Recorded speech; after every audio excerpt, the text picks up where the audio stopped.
Meine Damen und Herren, herzlich willkommen zu unserem Vortrag Die Geschichte der Frauenbewegung im Iran, durchgeführt durch Frau Mansoureh Shojaee.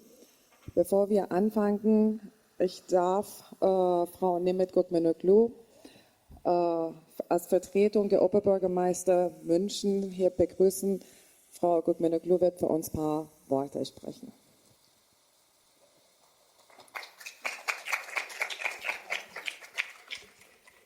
Hier heute Abend an dieser Veranstaltung, an dieser besonderen Veranstaltung, die Geschichte der Frauenbewegung teilzunehmen. Ich freue mich auf den Vortrag. Und auch die gesamte Veranstaltungsreihe ist großartig. Auch dafür einen herzlichen Dank. Und ich freue mich, den Oberbürgermeister als Stadträtin dieser Stadt vertreten zu dürfen. Dieses Mal habe ich tatsächlich einen Text mitgebracht. Letztes Mal habe ich freigesprochen. Deswegen gucke ich auch auf meinen Text. Der gewaltsame Tod der kurdischen Iranerin Mahsa Jina Amini in Polizeigewahrsam am 16.09.22 hat eine beispiellose Welle des Protestes in allen Landesteilen Irans ausgelöst. Proteste greifen da aber zu kurz. Das ist eine Revolution, angeführt von Frauen. Auch deshalb, weil Frauen diesen Kampf schon seit Jahrzehnten führen. Natürlich verurteilen wir die Repression und die Gewalt, die Morde staatlicher Stellen aufs Schärfste und erklären uns solidarisch mit den Protestierenden, mit den kämpfenden Frauen, Männern, alt wie auch jung, alle Teile der Gesellschaft. Sie riskieren ihr Leben, sie kämpfen für Selbstbestimmung und für Frauen- und Menschenrechte. Dem jahrzehntelangen Kampf von Frauen in und außerhalb vom Iran ist es auch ein Kampf der Gleichberechtigung und auch für die Zukunft. Und deshalb auch unsere Solidarität gilt auch denen, die hier sind, euch. Frauenrechte sind Menschenrechte, die müssen wir gemeinsam füllen. Wir stehen an eurer Seite. Vielen Dank.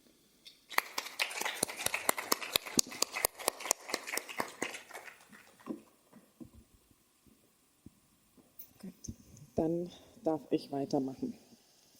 As you know, the biggest women's freedom movement is taking place in Iran. Woman, life, and freedom are the three words that describe the longings, desires, and goals of the Iranians in this movement. Woman stands for the liberation of women from oppression and inequality. Woman for humanity. As long as a society does not respect women's rights, it is not accepting the human rights. Life stands for honoring and valuing human dignity. And freedom, it doesn't need to be explained. In this movement, women play a particularly crucial role and are the unleashing force behind it, inspiring many others with their courage. It is an honor for me, on behalf of Khane-Iran, to welcome Mrs. Mansoureh Shojaee for this talk about the history of women's rights movement in Iran. Mansoureh Shojaee is an activist, researcher, and writer in the field of women and human rights. She is retired from the National Library of Iran in the early 90s. Her activism includes partnership with UNICEF and grassroots organizations such as establishing domestic and mobile libraries for women and children in deprived areas in Iran. Amongst her singular accomplishments, Mansoureh helped with founding of Women's Cultural Center in 2002 and the Sediqe Dolatabadi and Evaz Women's Library in Lar in 2004-2005 respectively. In 2006, she helped with the creation of the 1 million signatures campaign for equal rights. Alongside these works, Mansoureh collaborated for a decade with the Children's Book Council to create comprehensive libraries for blind children, for which she received the 2010 International Children's Book Award in Iran. After she left Iran, she received a 3-year scholarship in January 2011 from the German Pen Association. During this scholarship, Mansoureh took short training courses at women's museums in Norway, Germany, and Italy, while becoming a member of the International Association of Women's Museums. She is currently a guest researcher in the field of women's studies in Ridge University Amsterdam. Welcome, Mansoureh Shojaee.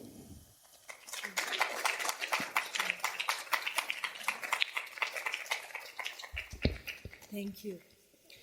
Thank you very much for having me here. Good evening, ladies and gentlemen. Sorry if I am talking in English language, however, most of the people are in Iran, from Iran. But let's respect our German guests. And those are expressing our solidarity with us. That's why, please allow me to talk in English.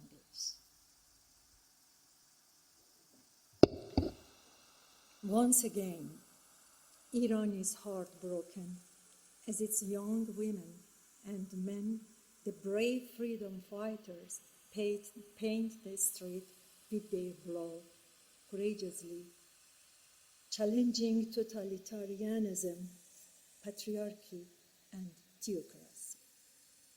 The citizens of Iran are calling for justice, equality, and freedom, and the world should listen to their chants: women, life, freedom. Women, life, freedom is a movement to rebuild not only women's dignity, but human dignity in Iran. Women represent all of the group being oppressed in Iran. Life stands for people's demand for a dignified life, where all citizens can have access to their basic civil rights and justice, freedom. Freedom because Iranians want a democratic society.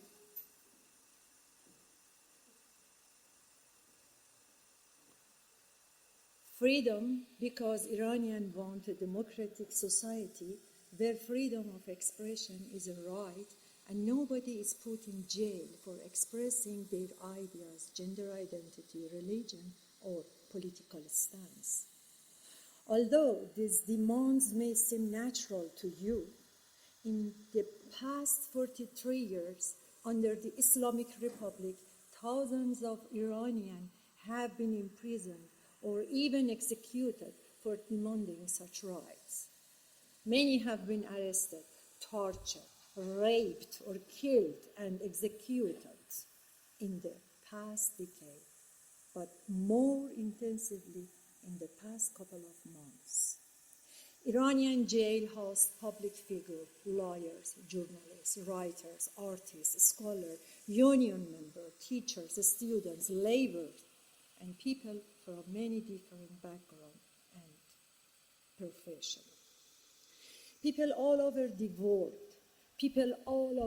world have been showing their solidarity with brave young women and men who are taking in the street to protest the suppressive regime in Iran. Simultaneously, we are observing growing violence by the authorities. However, the current movement in Iran could be recognized as the most peaceful, most beautiful, and performative movement. Women life freedom can be seen as the fourth generation revolution of 21st century, which are based on resistance and civil disobedience against the oppressive government. This movement's focus is on non-violent revolution. These movements are specifically based on broad coalition. While the initial spark of this current movement was based on the women's liberation movement, it has mobilized ethnic solidarity movement and several social groups containing women and men young people, students, and a few existing trade unions. Despite the civility and non-violence of this movement, the oppressive government has severely attacked these unarmed and defenseless, honored people on many occasions. Ladies and gentlemen, as a sign of the brutal behavior of the state in Iran, please keeping in mind these following numbers. In the last couple of months, about 20,000 of protesters have been arrested and are subject to torture and heavy sentence. More than 20 of them are at risk of execution, and among them, four young men have been already executed. In the last couple of months, more than 700 people, including 76 children, have been killed. In the last couple of months, more than 20 young women and men have lost their one or both eyes because these most beautiful eyes have been targeted of the security fires pellets. Instead, the thousands of brave women and men with the slogan, "Women, Life, Freedom," are and still on the front lines of the current movement for freedom. Such bravery has been concealed under the compulsory hijab. What is the background of these brave women fighting for their rights? A background over 115 years women's struggle in Iran is behind of them. A history of the constitutional movement dating from the first years of the 20th century, which has based on three main demands: women's suffrage, women's education, and women's association. However, we can see that the current movement going on in the street of Iran against the compulsory hijab harks back to 1979. Only 2 weeks after the revolution, when Khomeini issued a decree outlining the need for women to wear a hijab, the 8th of March 1979 was International Women's Day, and saw one of the biggest demonstrations against the hijab in Iranian history. It was a turning point to show the paradoxical situation in Iran, that is contradiction and encounter between the women in a modern society with the revolutionary Sharia law of a theocracy. And this is continued until today. Those protests and its protesters and its discourse did not receive support from the revolutionaries and some leftist political activists who were mostly, but not solely, male. As a result, the issue of the hijab was ignored by many politicians, revolutionary and thinkers.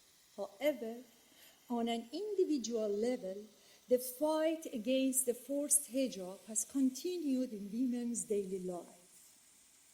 The 1980s saw the war with Iraq and a dark decade full of persecution and execution against political activists. Society was in shock as nothing else happened over the decade but for war, execution, and persecution. Although at the time collective action was an impossibility, women continued to fight against the forced hijab individually, even within the family. On the other hand, women were at risk of face-to-face disputes with the morality police in the street and the public places. They have been continuously beaten by morality police. I have beaten several times, personally. They have beaten by morality police and the guardians of the forced hijab. They have been arrested. They have either had to pay a fine or suffer 75 lashes. This is why the geography of the fight against the forced hijab within the women's liberation movement was an extension geography from women's bedroom into the street, from the street into the prison, from the prison into the cyber domain, and from the cyber domain into the diaspora consciousness. Number of fighters against the forced hijab have been rising day by day.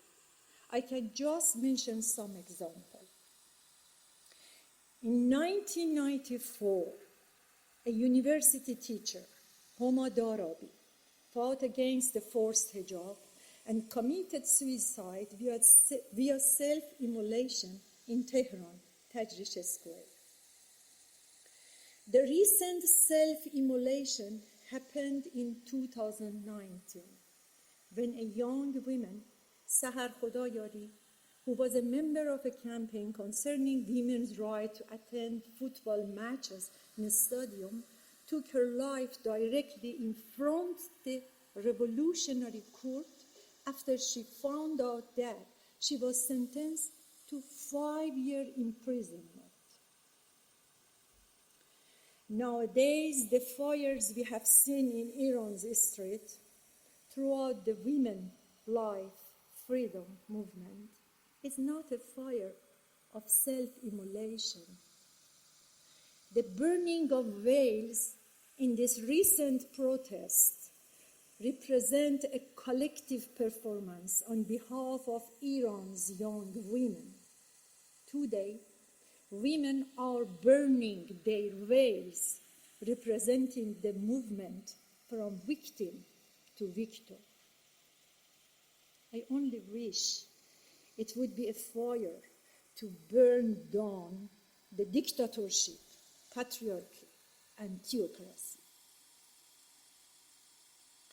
Back to 1990s, women feminists, those were gathering in the private groups on the previous decade, regathered together and publicly worked and focused on gaining recognition as organized secular women's and feminist groups and independent NGOs. We started to build several coalitions with other women's groups to try and reach some common goals. In the years following, however, from 2000 until 2004, we had successfully made several coalition groups with women from across the political spectrum. At the time, Iran's women's movement group, including Women in Parliament, were demanding that government should ratify the CEDAW Convention, International Convention Against Discrimination. Although it, of course, never happened, but the issue of the hijab as a collective demand was still never prioritized. This was because secular women's groups were a minority among the active group. The 1 million signature campaign in 2006 neither focused on hijab but referred to the CEDAW. However, hijab was not a mainstream issue for organized groups at the time, but individual women continued to fight against the forced hijab across the country. 2009, coalition during the election time, was the first time that Muslim women joined the secular feminist women to demand remove both the compulsory hijab and morality police. However, this was not successful because of the rigged election and subsequent crackdown of the Green Movement. The repeated story in Iran. The repeated story in Iran has seen people were arrested, persecuted, and executed, and many fled the country. However, A key difference of this time was that it followed in the era of internet. Despite all of the suppression, the people continued their fight in the cyber era. From 2012 to 2020, several online campaigns have emerged against the compulsory hijab. These include 2012's No to the Compulsory Hijab. This campaign, organized by a group of a student movement called Liberal Student. This was followed by 2030's, the campaign I Vote But Without the Hijab campaign. This campaign, organized by women activists, focused on the presidency election time, targeted Iranian women in diaspora. 2040's Still to Freedom by Masih Alinejad. Furthermore, 2016 saw the White Wednesday campaign. However, this campaign were successful in promoting discourse about the forced hijab in the cyberspace, but there were no signs that indicated whether they would be able to mobilize people in the street or not.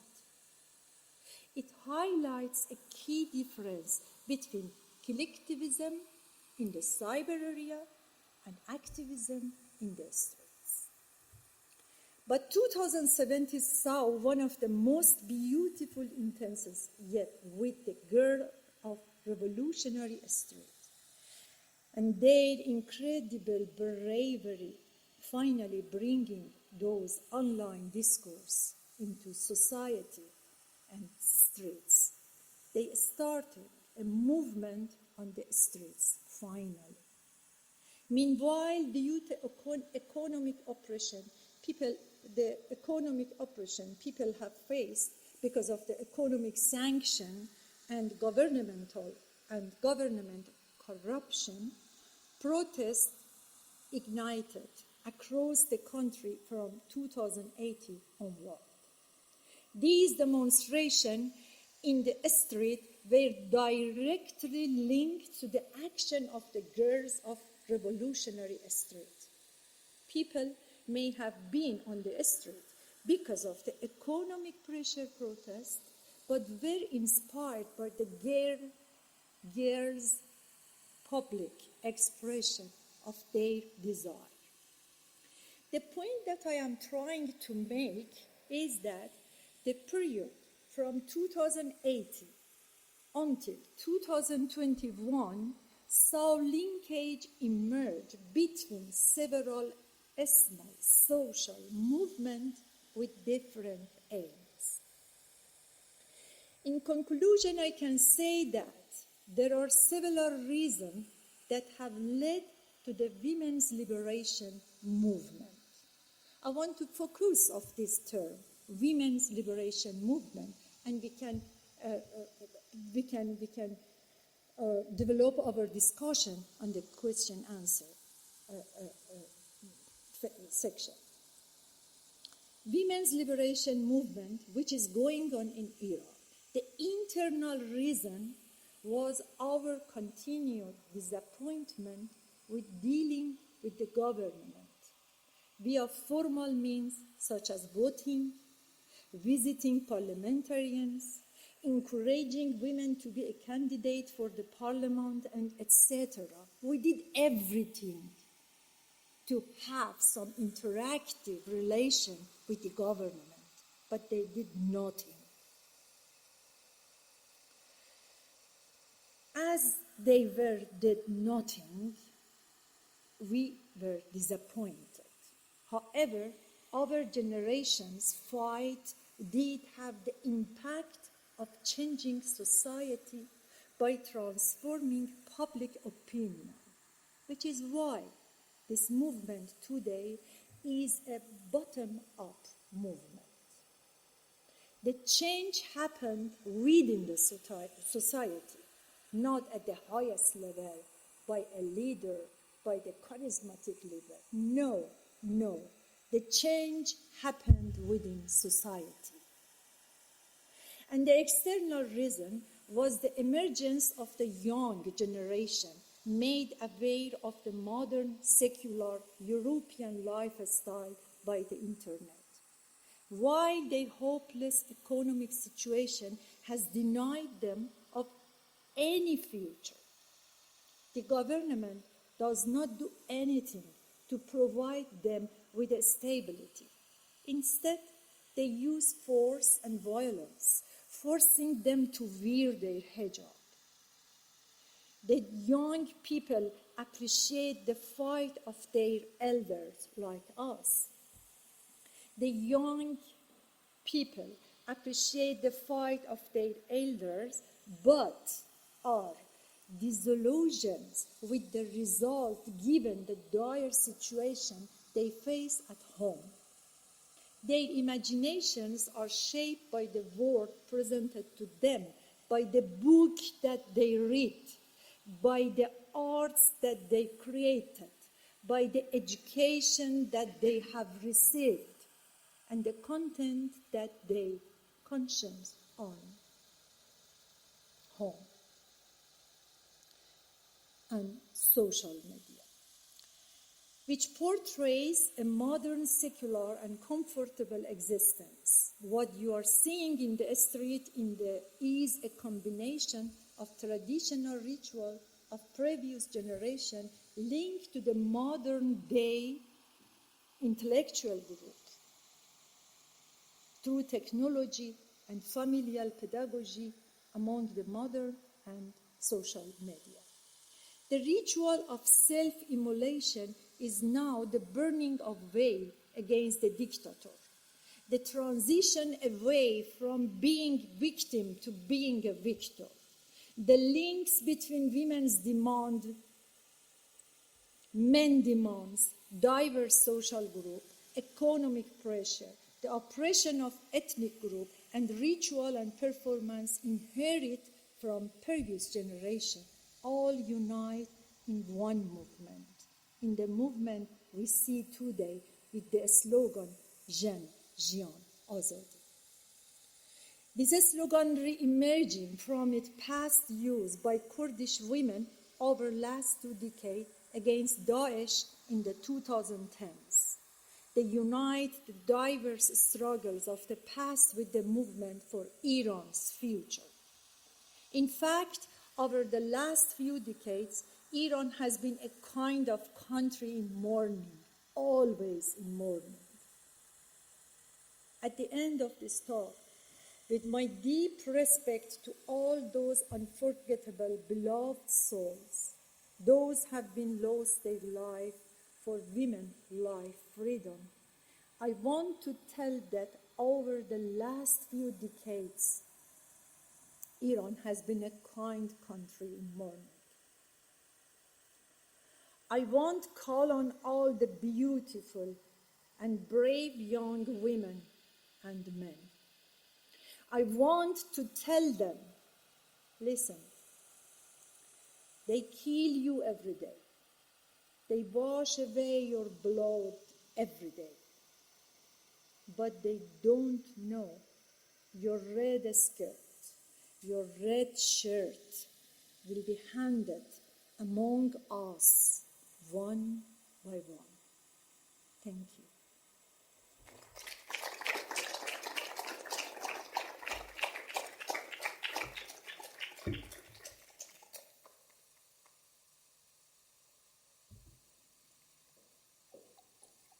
If somebody has the question, I am at votre service.